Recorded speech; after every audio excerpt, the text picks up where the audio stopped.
نحمده ونصلي على رسوله الكريم اما بعد فاعوذ بالله من الشيطان الرجيم بسم الله الرحمن الرحيم رب اشرح لي صدري ويسر لي امري واحلل عقدة من لساني يفقهوا قولي۔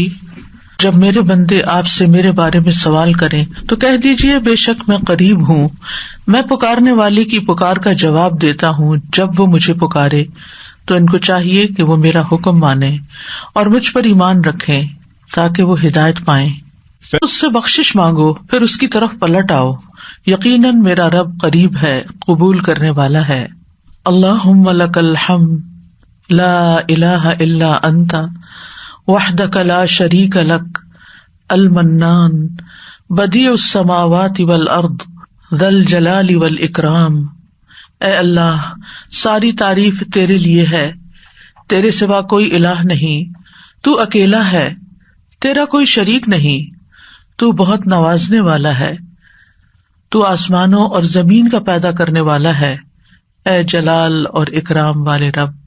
اللہم صلی علی محمد وعلی آل محمد کما صلیت علی ابراہیم وعلی آل ابراہیم انک حمید مجید۔ اللہم بارک علی محمد وعلی آل محمد کما بارکت علی ابراہیم وعلی آل ابراہیم انک حمید مجید۔ آج ہم انشاءاللہ رزق میں کشادگی کی دعائیں پڑھیں گے۔ اللہ تعالیٰ نے انسان کو پیدا کیا اور پیدا کرنے کے بعد یوں ہی چھوڑ نہیں دیا، بلکہ انسانوں کی ضروریات بھی پوری کی، انہیں رزق عطا کیا، انہیں زندگی بسر کرنے کے اسباب بھی فراہم کیے۔ سورۃ الروم میں اللہ تعالیٰ فرماتے ہیں، اللہ الذی خلقکم ثم رزقکم ثم یمیتکم ثم یحییکم هل من شرکائکم من یفعل من ذلکم من شیء سبحانہ وتعالی عما یشرکون۔ اللہ وہ ہے جس نے تمہیں پیدا کیا ہے، پھر تمہیں رزق دیا ہے، پھر وہی تمہیں موت دے گا، پھر وہی تمہیں زندہ کرے گا۔ کیا تمہارے شریکوں میں سے کوئی ہے جو ان کاموں میں سے کچھ بھی کرے، یعنی زندگی دے اور رزق دے یا موت دے؟ وہ پاک ہے اور بہت بلند ہے اس سے جو وہ شریک ٹھہراتے ہیں۔ تو اللہ سبحانہ تعالی رازق ہے اور اس کی صفت الرزاق بھی ہے، یعنی بہت زیادہ رزق دینے والا۔ اس نے آسمان و زمین کی تخلیق کے وقت ہی زمین کے اندر معیشت اور رزق کے وہ سارے سامان رکھ دیے تھے جس کی زمین والوں کو ضرورت تھی۔ یعنی جب اللہ تعالیٰ نے زمین کو پیدا کیا تو صرف اس پلانٹ کو نہیں پیدا کیا بلکہ اس کے اندر اسباب رزق بھی پیدا کر دیے، اور جتنی بھی مخلوقات پیدا کی جو ان گنت ہیں، ہم گن نہیں سکتے۔ یعنی انسان تو انسان، انسانوں کے علاوہ جنات، پھر حیوانات، چرند پرند درندے، چیونٹیاں، کیڑے مکوڑے، سمندر کی مخلوقات جو ان گنت ہیں، جن کی صرف اقسام ہی ان گنت ہیں۔ تو صرف ان کو پیدا نہیں کیا بلکہ ان سب کے رزق کی جو ضروریات تھی وہ بھی زمین کے اندر رکھ دی۔ اور پھر آپ دیکھیے کب سے یہ زمین بنی ہے اور کب سے اس پر حیوانات موجود ہیں، اور وہ ہر روز کھا رہے ہیں، پی رہے ہیں، اپنی ضروریات پوری کر رہے ہیں۔ سبحان اللہ، یعنی انسان سوچے، اور اگر انسان اس کو شمار کرنا چاہے، گننا چاہے، تو آپ گن نہیں سکتے، آپ امیجن بھی نہیں کر سکتے کہ ہر روز کتنی مخلوق کیا کچھ نہیں کھا جاتی، اور پھر اگلے روز پھر دن میں صرف ایک بار نہیں، انسان تو حیوانوں سے بھی زیادہ کئی بار کھاتے ہیں، اور اللہ تعالیٰ دے رہا ہے اور دے رہا ہے اور دے رہا ہے۔ ہزاروں سال سے یہ سلسلہ چل رہا ہے، اور وہ سارے اسباب معیشت زمین کے اندر ہیں۔ یعنی ایسا نہیں کہ وہ کچھ کھا لیے تو پھر ختم ہو گئے، جیسے آپ اپنی فریج میں سے کچھ نکال لیں تو پھر دوبارہ تو وہ نہیں ملے گا جو آپ نے نکال لیا، لیکن اللہ کی زمین کے اندر جو کچھ ہے وہ آپ نکالتے جا رہے ہیں، اور پھر اللہ تعالیٰ دوبارہ ان میں سے پیدا کرتا چلا جا رہا ہے۔ یعنی ایک ٹری جو آج ہمیں نظر آتا ہے، معلوم نہیں اس کے پیچھے کتنی ہی چین ہے ٹریز کی کہ جن کا یہ بچہ ہے جو آج ہمیں نظر آ رہا ہے۔ تو یہ اللہ سبحانہ تعالیٰ ہی کی قدرت ہے اور اس کی طاقت ہے اور اس کی پلاننگ ہے۔ اسی لیے ہم جب رب کا لفظ استعمال کرتے ہیں تو ہم کیا کہتے ہیں؟ خالق، پیدا اس نے کیا، مالک بھی وہی، مدبر بھی وہی، رازق بھی وہی۔ یعنی رب کے اندر رازق کا لفظ بھی آتا ہے، یعنی اللہ تعالیٰ کی صفت رزق بھی آتی ہے کہ اس نے صرف پیدا نہیں کیا، صرف وہ مالک ہی نہیں ان چیزوں کا، بلکہ ان کی پلاننگ بھی کرتا ہے، مدبر ہے، اور پھر اس کے ساتھ ساتھ اس نے ان سب کے رزق کا بھی اہتمام کیا. اور رزق تو ایک چیز ہے، اور بھی تمام ضروریات کا اہتمام کیا ہے. سورۃ ہود میں آتا ہے وَمَا مِن دَابَّةٍ فِي الْأَرْضِ إِلَّا عَلَى اللَّهِ رِزْقُهَا، زمین میں چلنے والا کوئی جاندار ایسا نہیں مگر اس کا رزق اللہ ہی کے ذمے ہے. وہ پرندوں کو ان کے گھونسلوں میں، درندوں کو ان کی گھات میں، مچھلیوں کو سمندر کی تہہ میں، چیونٹیوں کو ان کے بلوں میں رزق فراہم کر رہا ہے. اور رزق کا مالک بھی صرف وہی ہے، سب کچھ اس کے ہاتھ میں ہے، سب کچھ اس کے اختیار میں ہے. وہ جس کے لیے چاہتا ہے رزق کشادہ کر دیتا ہے، اور جس کو چاہتا ہے نپا تلا دیتا ہے، جس کے لیے چاہتا ہے تنگ کر دیتا ہے. ان اللہ یرزق من یشاء بغیر حساب. لیکن بندوں کے لیے حکم کیا ہے کہ وہ نکلیں، رزق کی تلاش کریں، اللہ سے رزق طلب کریں. فابتغوا عند اللہ الرزق واعبدوہ، سو تم اللہ ہی کے ہاں رزق تلاش کرو اور اسی کی عبادت کرو. حیوانات رزق کی تلاش میں نکلتے ہیں، پرندے اپنے گھونسلوں سے نکلتے ہیں، چیونٹیاں بلوں سے نکلتی ہیں، اور اسی طرح باقی مخلوقات بھی اپنے رزق کی تلاش میں سارا دن مارے مارے پھرتی ہے. صبح خالی پیٹ نکلتے ہیں اپنے گھونسلوں سے پرندے، اور رات کو پیٹ بھرے واپس لوٹتے ہیں. لیکن پیٹ بھرنے کے لیے ان کو محنت کرنی پڑتی ہے اور کوشش اور بھاگ دوڑ کرنی پڑتی ہے، جو وہ سارے کر رہے ہوتے ہیں. تو انسان کے لیے بھی لازم کیا ہے کہ اللہ کو الرازق سمجھتے ہوئے اس کے ساتھ ساتھ کوشش کرے، محنت کرے، بھاگ دوڑ کرے، اور پھر اس کے بعد اس کی عبادت کے لیے بھی وقت نکالے. پرندوں کی تو تسبیح کافی ہے، لیکن انسان کو عبادت کے مختلف طریقے سکھائے گئے ہیں. اس سلسلے میں آج کی دعا سورۃ المائدہ میں اللہ تعالیٰ فرماتے ہیں قال عيسى ابن مريم اللهم ربنا أنزل علينا مائدة من السماء تكون لنا عيدا لأولنا وآخرنا وآية منك وارزقنا وأنت خير الرازقين. عیسیٰ ابن مریم نے کہا اے اللہ، اے ہمارے رب، تو ہم پر آسمان سے ایک خوان اتار جو ہمارے پہلوں اور پچھلوں کے لیے عید ہو جائے، اور تیری طرف سے ایک نشانی ہو، اور ہمیں رزق عطا فرما، اور تو سب سے بہترین رازق ہے. اس آیت میں عیسیٰ علیہ السلام کے زمانے میں ایک خاص واقعے کی طرف اشارہ ہے. عیسیٰ علیہ السلام نے جب لوگوں کو اللہ تعالیٰ کی طرف بلایا تو حواریوں نے اس پر لبیک کہا، آپ پر ایمان لائے، اور ایمان میں مزید اطمینان کے لیے عیسیٰ علیہ السلام سے کہا کہ کیا آپ کا رب یہ کر سکتا ہے، اس میں یہ قدرت ہے کہ ہم پر آسمان سے تیار شدہ کھانا اتارے. یعنی ویسے تو اللہ تعالیٰ زمین سے رزق دے ہی رہا ہے، تو ہم چاہتے ہیں کہ وہ آسمان سے ہمارے لیے کھانے کے لیے ریڈی ٹو ایٹ ہمارے لیے ایک خوان اتارے، یعنی پورا دسترخوان نیچے آئے. تو عیسیٰ علیہ السلام نے انہیں اس مطالبے سے روکا اور اللہ سے ڈرایا، کیونکہ یہ ایک طرح کا معجزہ تھا، اور معجزہ طلب کرنے کے بعد اگر کوئی شخص اللہ تعالیٰ کی بات نہیں مانتا تو پھر اس کی سزا بہت سخت ہے. لیکن حواریوں نے اپنے مطالبے کی 3 وجوہات بتائیں کہ ہم کیوں چاہتے ہیں کہ ہمارے ساتھ ایسا ہو. ایک یہ کہ ہم فکر معاش سے آزاد ہو کر، یکسو ہو کر اللہ کی عبادت کریں. دوسرے یہ کہ ہمیں یقین حاصل ہو جائے کہ آپ جو کچھ ہمیں کہہ رہے ہیں کہ یہ اللہ کی طرف سے ہے وہ بالکل سچ ہے، حقیقت ہے، اور اللہ واقعی ہر چیز پر قدرت رکھتا ہے. اور تیسرے یہ کہ جب وہ دسترخوان نازل ہو تو پھر ہم سب خوش ہو جائیں. ظاہر ہے کہ اللہ کی طرف سے جو کھانا آئے گا تو اس کا تو پھر کیا ہی لطف ہوگا اور کیا ہی اس کا حساب ہوگا. تو ہم اس دن کو پھر خوشی کا دن بنا لیں، ہماری عید کا دن بن جائے، اور پھر ہم آئندہ بھی اس دن کو یاد رکھتے ہوئے ہر سال عید منایا کریں. جب ان کا یہ مطالبہ سنا تو عیسیٰ علیہ السلام نے نہایت عاجزی کے ساتھ اللہ رب العزت سے دعا کی. لوگوں کا یہ مطالبہ اللہ تعالیٰ کے سامنے پیش کر دیا، اور اللہ تعالیٰ سے دعا کی کہ لوگوں کو غیب سے رزق عطا فرمائے جو ان کے اگلوں اور پچھلوں کے لیے ایک یادگار خوشی کا دن بن جائے، اور یہ ایسا معجزہ ہو کہ لوگ اپنی آنکھوں سے دیکھ لیں کہ کس طرح آسمان سے اترا، یعنی وہ زمین کے رزق سے پھر مختلف چیز ہو، کیونکہ زمین کا رزق تو سب اپنی آنکھوں سے دیکھتے ہیں، جو کچھ زمین پیدا کرتی ہے اور جو سمندر سے اور مختلف سورسز سے ہمیں رزق حاصل ہوتا ہے، لیکن یہ جو آسمان کا رزق ہے obviously یہ زمین کے رزق سے مختلف ہوگا، تو اس سے ہمارا ایمان بڑھ جائے گا۔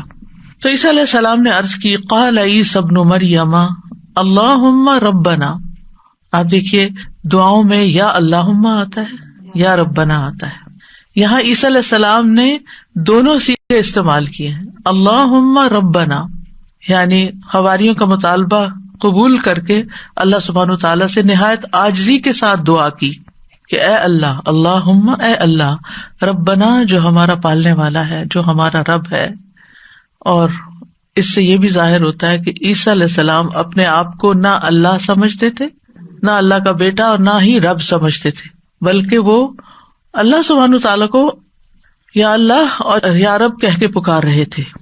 تو اس سے کیا ظاہر ہوتا ہے کہ وہ خود رب نہیں تھے، اور نہ ہی وہ اس کے قائل تھے، اور نہ ہی وہ کسی چیز میں اپنا کوئی اختیار سمجھتے تھے۔ اور پھر یہ بھی دیکھیے کہ حواریوں نے عیسیٰ علیہ السلام سے یہ کیوں کہا کہ آپ دعا کریں؟ اگر وہ انہی کو رب مانتے ہوتے تو انہی سے مانگ لیتے۔ تو ان سے جب انہوں نے یہ کہا تو اس سے یہ پتہ چلتا ہے کہ عیسیٰ علیہ السلام کے ماننے والوں کے ذہن میں کہیں دور پار بھی یہ خیال نہیں تھا کہ عیسیٰ علیہ السلام اللہ کا کوئی حصہ ہے نعوذ باللہ، یا کوئی بیٹے ہیں، یا کسی بھی طرح الوہیت کا کوئی مقام رکھتے ہیں۔ وہ ان کو ایک نبی کے طور پر ہی سمجھتے تھے۔ تو انہوں نے اللہ سبحانہ وتعالیٰ ہی کی ربوبیت کا اس بات کیا یا اس پر ایمان لائے۔ پھر کہا کہ تکون لنا عیدا لاولنا وآخرنا، عید کا لفظ عاد یعود سے ہے، لوٹ کر آنا، یعنی وہ خوشی جو بار بار آئے، ہر سال پلٹ کر آئے۔ یہ سالانہ بھی ہو سکتی ہے اور ہفتہ وار بھی۔ مسلمانوں کی 2 عیدیں سالانہ ہیں اور 1 ہفتہ وار ہے۔ اس کے علاوہ کوئی اور عید ثابت نہیں ہے جو ہم نے خود سے بنا لی ہیں عیدیں، وہ قرآن و سنت سے ثابت نہیں ہے۔ تو ہم سالانہ عید تو اچھی طرح مناتے ہیں، لیکن افسوس یہ کہ جمعے کا اہتمام کم سے کم ہوتا جا رہا ہے۔ جمعے کے دن بھی غسل کرنا چاہیے، اچھے صاف ستھرے کپڑے پہننے چاہیے، تیار ہونا چاہیے، اہتمام کرنا چاہیے۔ یعنی جمعے کا دن عام دنوں کی طرح نہیں ہونا چاہیے، یعنی وہ دن ہمارے لیے خاص دن ہے، اسے خاص دن سمجھ کر ہی اس میں سارے کام کریں، چاہے وہ عبادت کے ہوں یا جو دوسرے کام ہوں۔ اور پھر آپ دیکھیے کہ انہوں نے کہا کہ وہ دن ہمارے لیے عید کا ہو، لأولنا وآخرنا، ہماری پہلی فرسٹ جنریشن یعنی جو ہمارے دور کے لوگ ہیں، وآخرنا اور جو ہمارے بعد میں آئیں گے، وآیۃ منک، اور تیری طرف سے ایک نشانی بھی ہو، تیری قدرت کی علامت ہو، یعنی عیسیٰ علیہ السلام کی سچائی کی علامت ہو کہ یہ واقعی اللہ کے رسول ہیں اور انہوں نے جو کہا وہ سچ کہا۔ اور پھر وارزقنا وانت خیر الرازقین دعا بھی کی، اور یہ رزق کے حصول کی دعا بھی ہے، یعنی اتنا حصہ اگر انسان پڑھتا ہے، وارزقنا وانت خیر الرازقین، تو ہمیں عطا کر، ہمیں رزق دے، اور تو سب سے بہترین رزق دینے والا ہے، اور یہاں پر ہمیں کسی مشقت کے بغیر اپنے پاس سے رزق عطا فرما۔ اب آپ دیکھیے کہ اللہ سبحانہ تعالیٰ بہترین رازق ہے، یعنی کس اعتبار سے کہ جو اس کی طرف سے رزق آتا ہے وہ اپنی کیفیت کے اعتبار سے اور کمیت کے اعتبار سے بہترین ہوتا ہے، یعنی سب سے افضل ہوتا ہے۔ اور انسانوں نے اس کی جو شکلیں بنا لی ہیں، پروسیس کر لیا اس کو، تو وہ اپنی کیفیت کے اعتبار سے بہترین نہیں رہا، کیونکہ انسانوں کے لیے اس طرح فائدہ مند نہیں۔ آپ نے دیکھا ہوگا کہ جو چیزیں نیچرلی اگتی ہیں، گرو کرتی ہیں، اور جو فریش فوڈ آپ سی سے لیتے ہیں، سی فوڈ ہوتی ہے یا کچھ، یا ہم باقی غذاؤں کے مقابلے میں زیادہ صحت مند غذائیں ہوتی، خیر الرازقین۔ اور اس لیے بھی خیر الرازقین کہا گیا اللہ تعالیٰ کو کہ لوگ اگر اللہ تعالیٰ کی نافرمانی بھی کریں تو بھی وہ ان کو اپنا رزق دیتا ہے، وہ کفر بھی کریں، اس کا انکار بھی کریں، اس سے ناراض بھی ہوں، پھر بھی رزق دیتا ہے. لیکن بندوں میں سے جو کسی کو رزق دیتے ہیں وہ ایسا نہیں کرتے، حتیٰ کہ ماں باپ بھی اگر دیکھتے کہ بچے بات نہیں مانتے تو ان سے کنارہ کش ہو جاتے ہیں. آپ جہاں جاب کرتے ہیں جاب نہیں کریں تو آپ کو کوئی سیلری نہیں دے گا. انسانوں کا معاملہ یہ ہوتا ہے. لیکن اللہ سبحانہ وتعالیٰ آپ عبادت کریں یا نہ، آپ نماز پڑھیں یا نہ، آپ روزہ رکھیں یا نہ، وہ آپ کو کھانے کو دیتا رہے گا. تو اس دعا سے یہ پتا چلتا ہے کہ انسان جب دعا کرے تو بہت عاجزی کے ساتھ دعا کرے اور اللہ تعالیٰ کو اس کے بہترین ناموں کے ساتھ پکارے. اللہم ربنا، یہ دونوں نام اکٹھے بھی کر سکتے ہیں، اور اس کے علاوہ بھی یا رزاق، یا فتاح. اور پھر یہ کہ انتہائی عاجزی اور انکساری رویے میں بھی ہونی چاہیے کہ اللہ ہم محتاج ہیں، تو دینے والا ہے. اور پھر اللہ تعالیٰ سے بہترین رزق مانگنا چاہیے، یعنی تو بہترین رزق دینے والا. اللہ تعالیٰ کی صفت کو بیان کیا جا رہا ہے، یعنی ہمیں بھی ایک طرح سے انڈائریکٹلی کیا کہا جا رہا ہے کہ ہمیں بھی بہترین رزق عطا فرما. رزق کیا چیز ہے، یعنی رزق کا اطلاق کس کس چیز پر ہوتا ہے؟ ابن منظور لسان العرب میں کہتے ہیں رزق سے مراد ہر وہ چیز ہے جس کے ساتھ ہر زندہ مخلوق کی زندگی قائم ہوتی ہے، یعنی جس پر زندگی کا انحصار ہوتا ہے، خواہ وہ چیز مانوی ہو یا مادی ہو. مانوی سے مراد یعنی جس کو ہم چھو نہیں سکتے، جس کو ہم جانتے ہیں، سمجھتے ہیں، محسوس کرتے ہیں، یعنی انٹینجیبل جس کو آپ کہہ سکتے ہیں. تو رزق دونوں طرح ہوتا ہے، ٹینجیبل بھی اور انٹینجیبل بھی. اسی طرح بعض نے یہ کہا کہ ہر نعمت ہی ایک طرح سے رزق ہے، یعنی جتنی بھی نعمتیں ہمیں ملی ہیں وہ ساری رزق ہیں. یعنی صرف مال ہی رزق نہیں ہے بلکہ رزق کا ایک وسیع دروازہ ہے. ہر وہ چیز جو اللہ تعالی بندوں پر نعمتوں کی صورت میں انعام فرماتا ہے، جیسے مال، اولاد، ہسبینڈ، اہل و عیال، ماں باپ، پھر اسی طرح صحت، محبت، قبولیت، یہ ساری چیزیں رزق کہلاتی ہیں.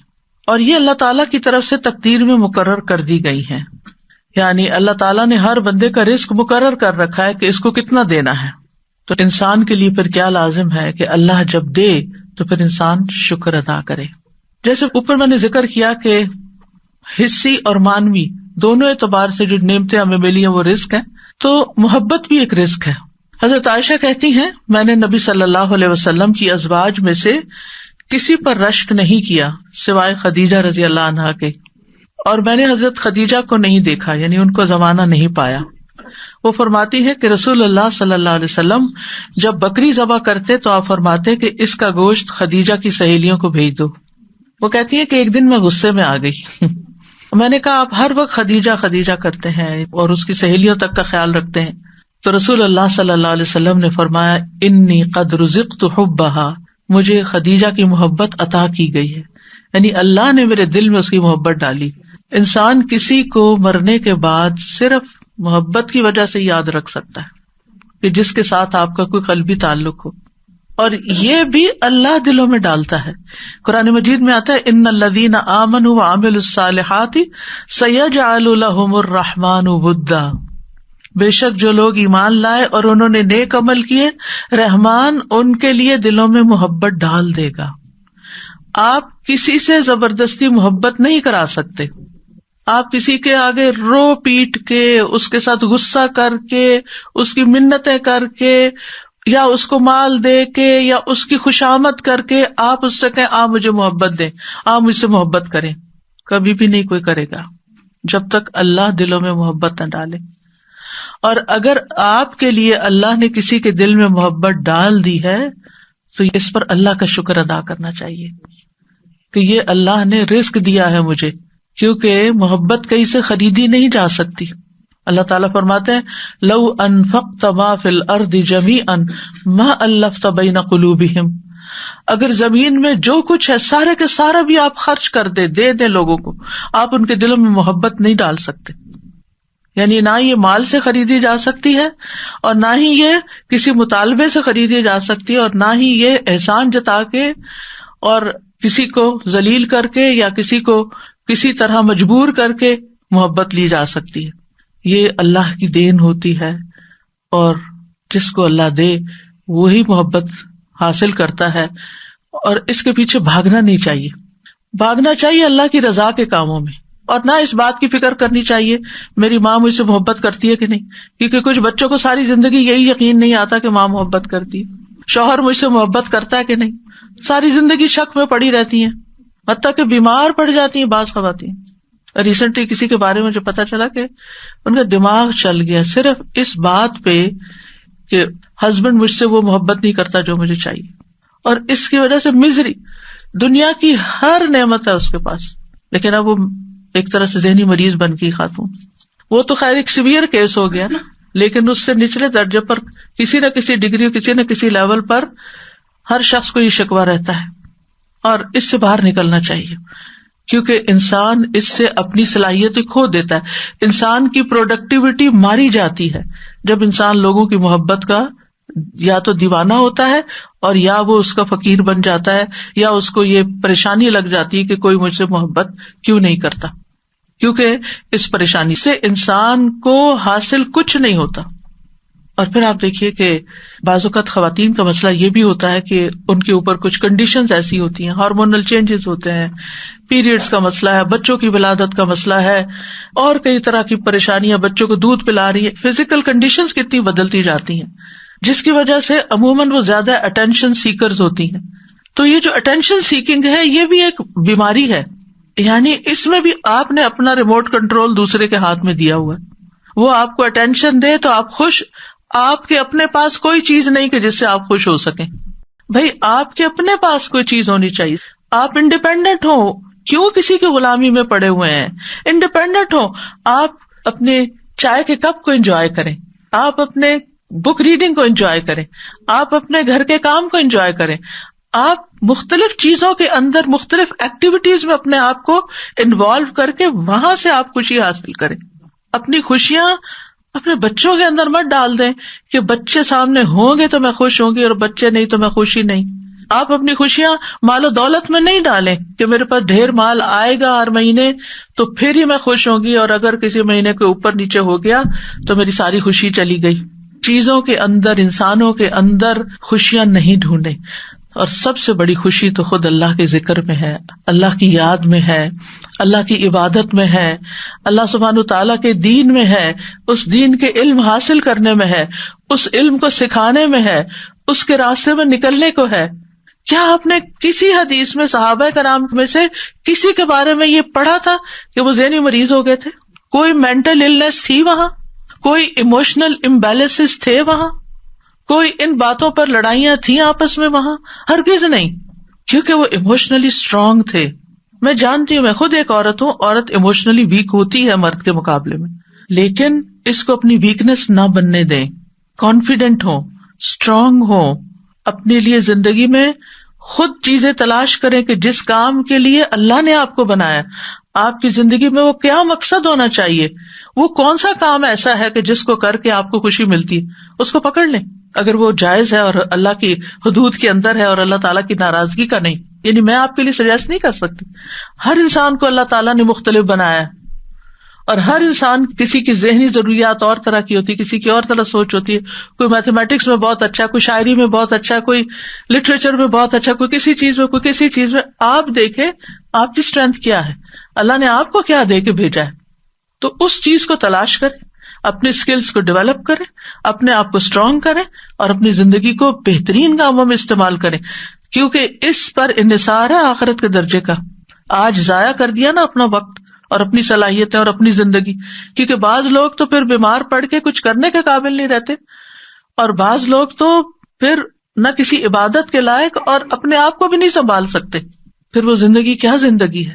یعنی آپ دیکھیں کہ ایک شخص جو ذہنی مریض بن جائے، اللہ تعالیٰ ہر ایک کو بچائے اس سے، اس کی کوئی زندگی وہ کچھ بھی کرنے کے قابل نہیں، وہ کیا زندگی جیتا ہے.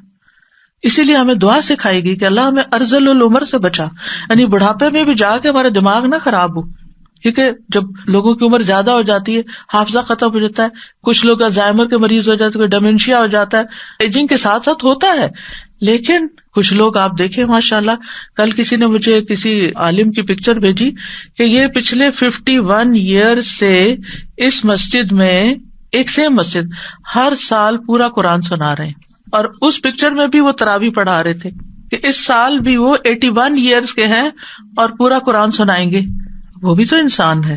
ان کو اللہ نے اتنا اسٹرانگ حافظہ کیوں دیا؟ اس قرآن کی برکت سے، کہ جب آپ نے سوچ لیا کہ میں نے سال کے آخر میں یہ کام کرنا تو آپ پورا سال تیاری کریں گے نا.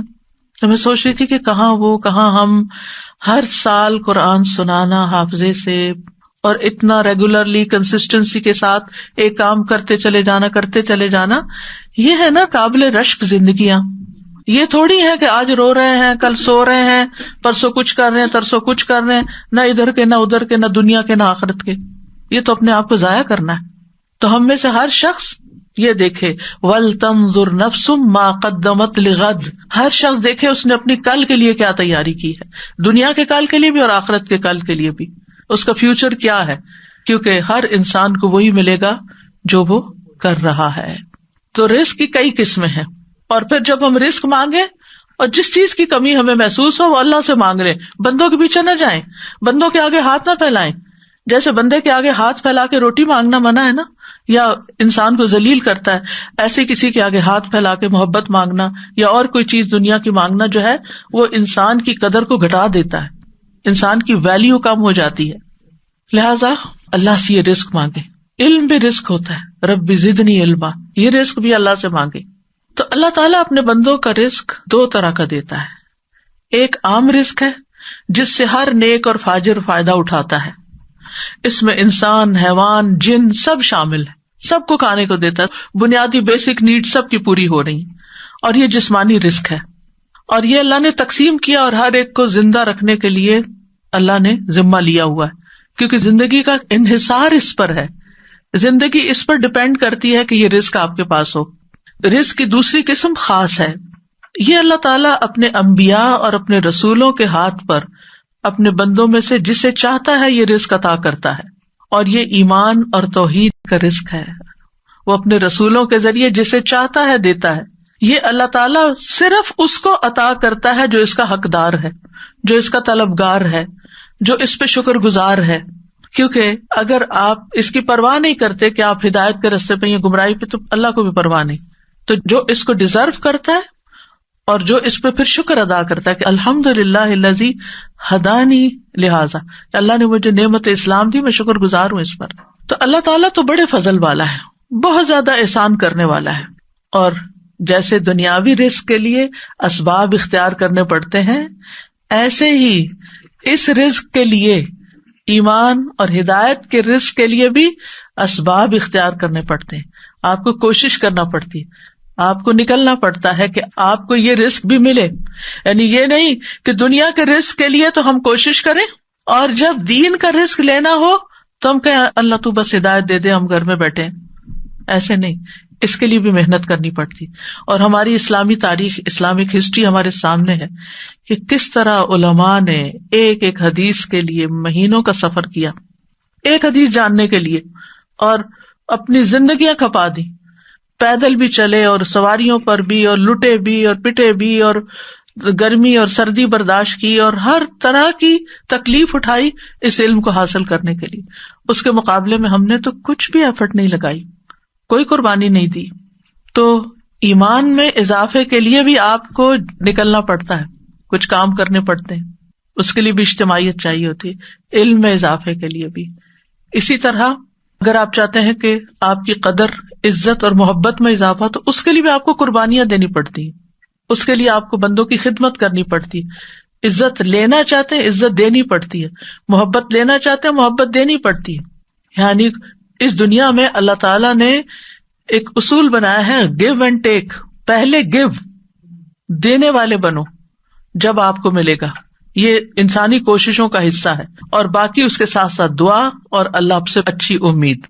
اور یاد رکھیے، سب سے بہترین رزق تو جنت ہے، سب سے بہترین نعمت جنت ہے، جو سب سے مکمل، سب سے افضل، سب سے معزز، سب سے بلند، سب سے زیادہ قائم رہنے والا ایسا رزق جو کبھی ختم نہیں ہوگا، جس کی راحتیں اور لذتیں اور نعمتیں کبھی بھی ختم نہ ہوں گی. اور یہ رزق مومنوں کے ساتھ خاص ہے، یہ صرف ایمان والوں کے لیے ہے. اللہ تعالیٰ فرماتے ہیں وَمَن يُؤْمِن بِاللَّهِ وَيَعْمَلْ صَالِحًا يُدْخِلْهُ جَنَّاتٍ تَجْرِي مِن تَحْتِهَا الْأَنْهَارُ خَالِدِينَ فِيهَا أَبَدًا قَدْ أَحْسَنَ اللَّهُ لَهُ رِزْقًا. اور جو اللہ پر ایمان لائے اور نیک عمل کرے وہ اسے ایسے باغوں میں داخل کرے گا جن کے نیچے سے نہریں بہتی ہیں، ان میں وہ ہمیشہ رہنے والے ہیں، ہمیشہ ہمیشہ، بلا شبہ اللہ نے اس کے لیے اچھا رزق بنایا ہے۔ پھر یہ بات یاد رکھیے کہ رزق کا مالک بھی صرف اللہ ہے، رزق کی کنجیاں بس اس کے پاس ہے۔ قرآن مجید میں آتا ہے یا ایھا الناس اذکروا نعمت اللہ علیکم هل من خالق غیر اللہ یرزقکم من السماء والارض لا الہ الا هو فانا تؤفکون۔ لوگو اپنے آپ پر اللہ کے احسان کو یاد رکھو، کیا اللہ کے سوا کوئی اور خالق بھی ہے جو تمہیں آسمانوں اور زمین سے رزق دے؟ کوئی اور بھی ہے؟ نو، یاد رکھو اس کے سوا کوئی الہ نہیں، پھر تم کہاں سے دھوکا کھا جاتے ہو۔ پھر اسی طرح رزق میں جو کمی بیشی ہوتی ہے، اپ اینڈ ڈاؤن ہوتا ہے، مثلاً کوئی وقت ہوتا ہے آپ کے پاس بہت ہوتا ہے، پھر ایک وقت ہوتا ہے کہ وہ سکڑنے لگتا ہے، کم ہونے لگتا ہے، ایک وقت ہوتا ہے آپ اپنی جوانی کی پیک پر ہوتے ہیں، خوب محنت کام کرتے ہیں، بہت کچھ ہوتا ہے، پھر آہستہ آہستہ آہستہ کم ہوتا جاتا ہے، پھر آپ ریٹائر ہو جاتے ہیں، پھر آپ بوڑھے ہو جاتے ہیں، پھر آپ دوسروں کے محتاج ہو جاتے ہیں۔ تو یہ زندگی میں عام طور پر اوپر جانا نیچے آنا یہ سب دیکھتے ہی ہیں، زندگی کے اپس اینڈ ڈاؤن جن کو کہتے ہیں آپ۔ لیکن بات یہ ہے کہ عام دنوں میں بھی رزق، چاہے جسمانی رزق ہو، مال کی شکل میں ہو یا محبت ہو، اس میں اپس اینڈ ڈاؤنز ہوتے ہیں، ریلیشنز میں بھی اپس اینڈ ڈاؤنز ہوتے ہیں۔ یعنی انسانوں کے ساتھ جو محبت ہوتی ہے ہر وقت ایک جیسی نہیں ہو سکتی، ہر وقت پیک پر نہیں ہو سکتی۔ کیوں؟ اس لیے کہ انسان اس کو برداشت نہیں کر سکتا۔ اللہ نے ہمارے لیے جذبات بنائے، بڑے خوبصورت ہیں یہ جذبات، لیکن ہر وقت جذبات میں رہنا نقصان دہ ہے، ہر وقت جذباتی زندگی گزارنا نقصان دہ ہے۔ پھر اسی طرح قرآن مجید میں آتا ہے اللہ یبسط الرزق لمن یشاء ویقدر، اللہ رزق فراخ کر دیتا ہے جس کے لیے چاہتا ہے اور تنگ کرتا ہے۔ وفرحوا بالحیات الدنیا، اور وہ دنیا کی زندگی پہ خوش ہو گئے۔ وما الحیات الدنیا فی الآخرۃ الا متاع، حالانکہ دنیا کی زندگی آخرت کے مقابلے میں تھوڑے سامان کے سوا کچھ نہیں۔ کیا اللہ تعالیٰ کے پاس کمی ہو جاتی کہ وہ ہمارا رزق تنگ کر دیتا؟ نہیں، ایسا نہیں ہے۔ لہو مقالید السماوات والارض، اسی کے پاس آسمان و زمین کی کنجیاں ہیں۔ یبسط الرزق لمن یشاء، پھر اس کی اپنی حکمت ہے، اس کی تقسیم ہے، جس کے لیے چاہتا پھیلا دیتا، ویقدر، اور تنگ کر دیتا ہے۔ وہ جانتا ہے، پھیلا دیتا ہے، دیکھتا ہے، آزماتا ہے، کتنا شکر ادا کرتا ہے۔ لیبلونی ااشکر ام اکفر، اللہ نے مجھے یہ سب کچھ دیا کہ مجھے آزما رہا ہے، میں شکر کرتا ہوں یا ناشکری کرتا ہوں۔ اور پھر تنگ کر دیتا ہے کہ صبر کرتا ہے یا واویلا کرتا ہے یا حرام طریقے اختیار کرنے لگتا ہے، وہ بھی آزمائش ہو جاتی ہے۔ بہرحال اس کے پاس تو خزانے ہیں، وَلِلَّهِ خَزَائِنُ السَّمَاوَاتِ وَالْأَرْضِ، اللہ کے پاس آسمان و زمین کے خزانے ہیں، اور ان میں سے وہ جس کو چاہے خوب نواز سکتا ہے، اور جتنا چاہے دے، اس کے خزانوں میں کوئی کمی نہیں آتی۔ رسول اللہ صلی اللہ علیہ وسلم نے فرمایا اللہ کا دایاں ہاتھ بھرا ہوا ہے، اور دن رات کی فیاضی سے اس میں کوئی کمی واقع نہیں ہوتی۔ کیا تم دیکھتے نہیں کہ جب سے اس نے آسمان و زمین پیدا کیے تب سے اس نے کتنی فیاضی کی ہے، دے رہا ہے، لیکن اس کے دائیں ہاتھ میں جو کچھ ہے اس میں کوئی کمی واقع نہیں ہوئی۔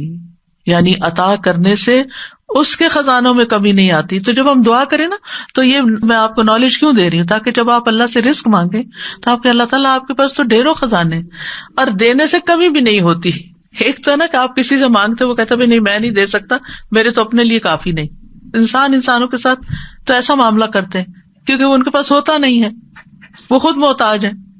لیکن اللہ تو محتاج نہیں نا کسی کا، وہ تو بادشاہ ہے، اور اس کے پاس تو خزانے ہیں، اور وہ صرف کون کہے گا اور آپ کے پاس ڈھیر لگ جائیں گے۔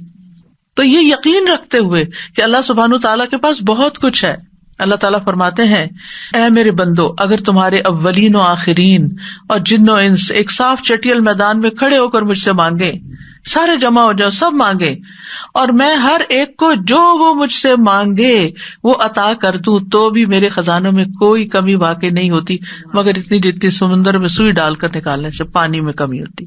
اللہ سبحانہ تعالیٰ کے خزانے آسمانوں میں بھی ہیں اور زمین میں بھی ہیں۔ وفی السماء رزقکم وما توعدون، اور پھر زمین پر بھی بے شمار ریسورسز ہیں۔ انسان کو چاہیے کہ انسان آگے بڑھے اور کوشش کرے۔ حاتم الاسم سے پوچھا گیا من این تاکل، تم کہاں سے کھاتے ہو؟ کہا من عند اللہ، اللہ کے پاس سے۔ کہا گیا کیا اللہ تعالیٰ آسمان سے تمہارے لیے دینار اور درہم نازل فرمائیں گے؟ انہوں نے کہا کیا اللہ صرف آسمان میں ہی ہے، یعنی اس کے خزانے صرف آسمان میں ہیں؟ یہ زمین بھی اسی کی ہے اور یہ آسمان بھی اسی کا ہے، اگر وہ میرا رزق آسمان سے نہ دے گا تو زمین سے چلا کر میرے پاس لے آئے گا، یعنی وہ کہیں سے بھی دے سکتا ہے، ساری مخلوق کو دکھتا، کمزور سے کمزور ترین چھوٹی سے چھوٹی چیز کو بھی وہ رزق دیتا ہے، ہمیں جن کا منہ بھی نظر نہیں آتا وہ ان کی بھی ضروریات پوری کرتا ہے۔ اور ابن کثیر کہتے ہیں کہ یہ مشہور ہے کہ کوے کے بچے جب نکلتے ہیں تو ان کے پروں پر بال سفید ہوتے ہیں، یہ دیکھ کر ان کو بچوں سے نفرت ہوتی ہے اور وہ بھاگ جاتے ہیں، کچھ دنوں کے بعد پروں کی رنگت سیاہ ہو جاتی ہے، پھر ان کے ماں باپ واپس آتے ہیں اور انہیں دانا وغیرہ کھلاتے ہیں۔ اللہ عالم، ابن کثیر کی تفسیر میں ہے، کسی نے تجربہ کیا ہوگا۔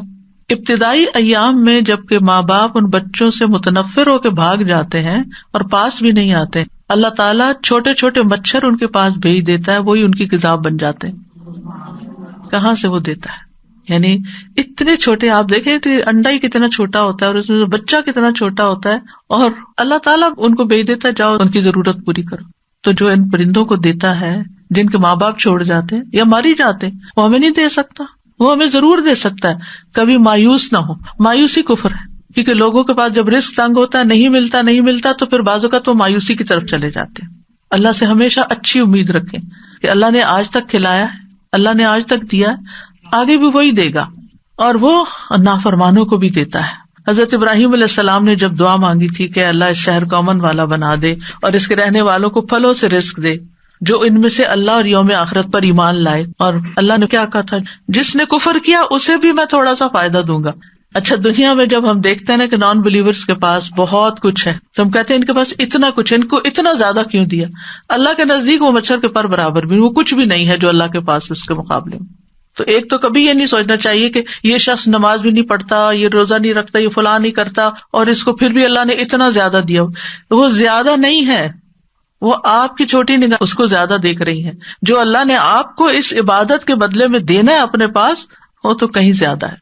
اس کے سامنے تو ساری دنیا کا مال بھی مچھر کے پر سے زیادہ نہیں ہے، بہت ہی حقیر ہے۔ تو دنیا میں اللہ تعالیٰ کسی کو جو دیتا ہے وہ بہت تھوڑا ہے بنسبت اس کے جو اللہ کے پسندیدہ بندوں کو آگے ملنے والا ہے۔ شیطان بھی اللہ ہی سے اپنا رزق مانگتا ہے۔ ابلیس نے کہا میرے رب تو نے اپنی ساری مخلوق کا رزق واضح کر دیا، میرا رزق کہاں ہے؟ اللہ تعالیٰ نے فرمایا ہر وہ چیز جس پہ میرا نام نہ لیا جائے وہ بندوں کے ساتھ پہ شامل ہو جاتا ہے۔